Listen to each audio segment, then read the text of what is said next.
fighting for you.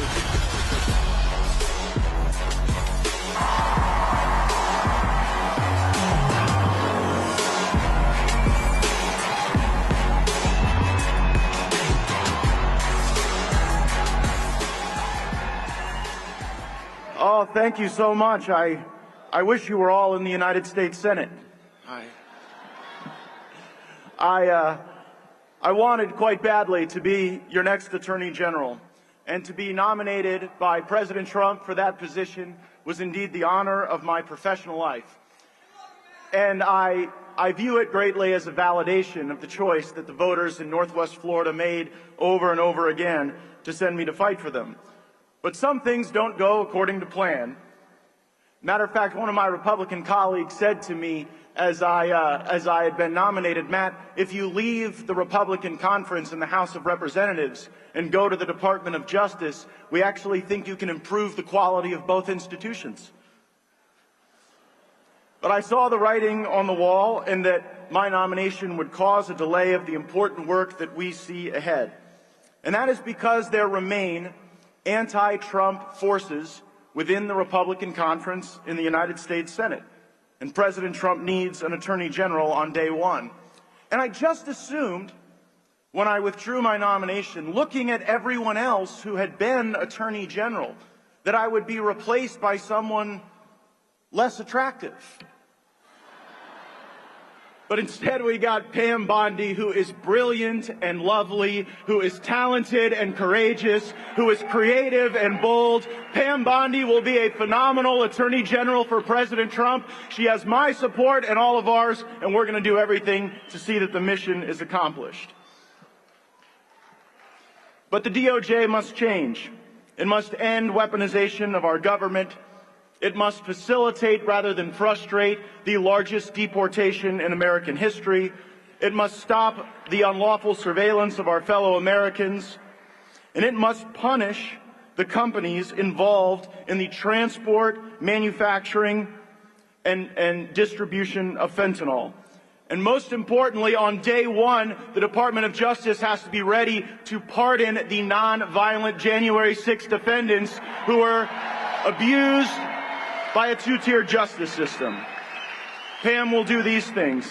We must get her confirmed, and as we look at these Senate confirmations, I must say, I think I moved the Overton window just a bit. The Senate must confirm Tulsi Gabbard and RFK Jr., and perhaps most importantly, my good friend for the next FBI Director, Kash Patel. Republican senators should be ashamed of themselves if they believe the Hillary Clinton lie that somehow Tulsi Gabbard is a Russian agent. I care far more that Tulsi Gabbard will clean up the deep state, tell the truth, and keep America out of forever wars. And while it is a little odd, I don't particularly care that RFK Jr. may have killed a bear or texted back a thirsty reporter. I care far more that RFK Jr. will stop Big Pharma and Big Food and big chemical companies from killing our fellow Americans through poison. And it is offensive to me that Republican senators want to tweeze through the life of Pete Hegseth when they haven't lifted a finger in many cases for the lives of the 8,600 patriots who were purged from the Department of Defense as the consequence of an unlawful vaccine mandate. I won't rest, Hegseth won't rest, and Donald Trump will not rest until those patriots are welcomed back with their full rank and back pay.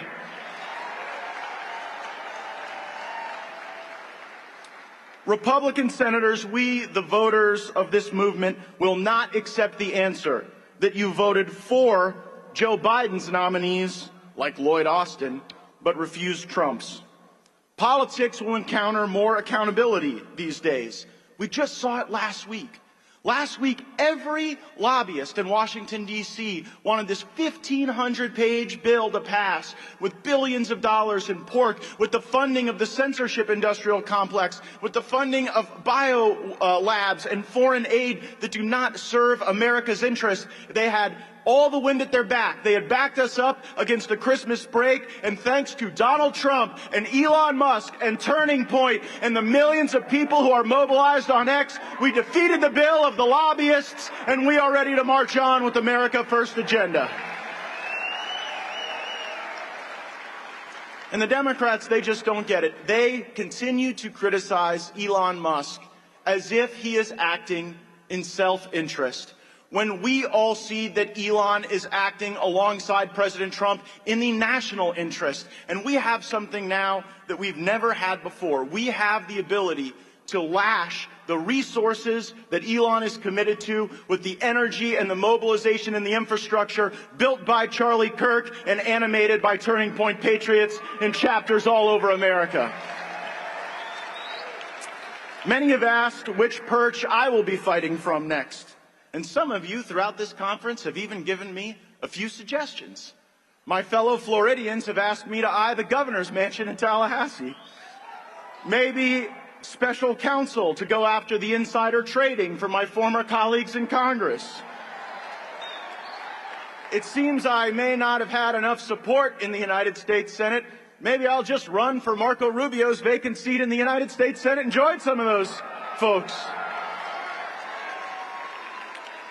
And my friend Steve Bannon and others have suggested that I return to the House of Representatives on January 3rd, but I would remind Steve, when he got out of prison, he didn't punch a guard on the way out. For the moment, I'll enjoy being one of you. It was James Madison who said that the most powerful position in America would not be congressman or senator or even president, but that of citizen, because we put such an obligation on the citizenry to ignite the patriotism that the country needs. President Trump will need warriors at every level of government, local, state, and federal. Last night on Saturday Night Live, they made a little joke at my expense. Martin Short, in his opening monologue, said, "Oh yeah, I have to hurry up because Matt Gaetz is my Uber driver out back."